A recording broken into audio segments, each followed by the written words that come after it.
I always start at the tail end. Oh, it's going to be so good to watch. Scaling in, I suppose, a very traditional Japanese way. You're one of the first in Australia that I saw doing this technique. Can you do it with all fish or just... We don't do it with sardines, because I'm not a horrible man.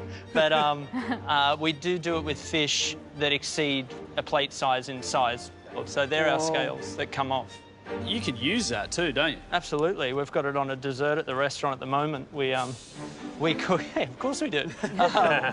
Something that we sprinkle atop of our fish fat caramel chocolate slice. Wow. We have a lot of fun.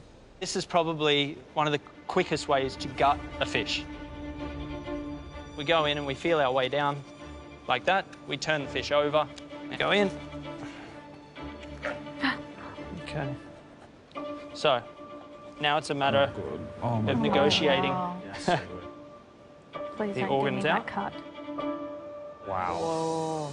It's funny, you've done two things. You've scaled a fish, now you're gutting a fish, and they're two totally different ways that nine people out of 10 probably would have done before. Correct. This part now is like, OK, then we just throw it in the bin. And that's usually what's kosher. For me, I see it as a huge opportunity missed down both sides of the collar. And we're scissoring away the collar from the gill. Ah. And now, who said it wasn't fish butchery? So...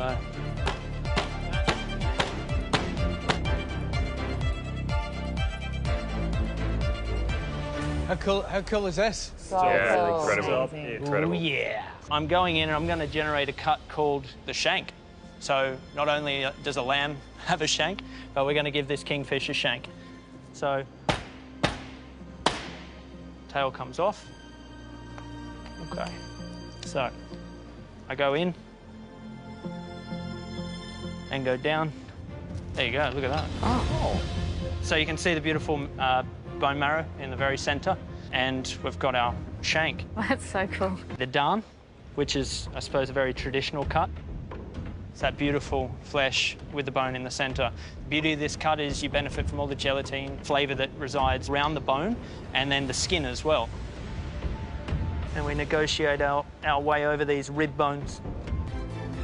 So, double chop. And especially when we're talking about fish and ever-depleting oceans getting pillaged, if we can do our bit and not throw as much in the bin, then we're in a better place. OK, that's the completed rack, all 4 points.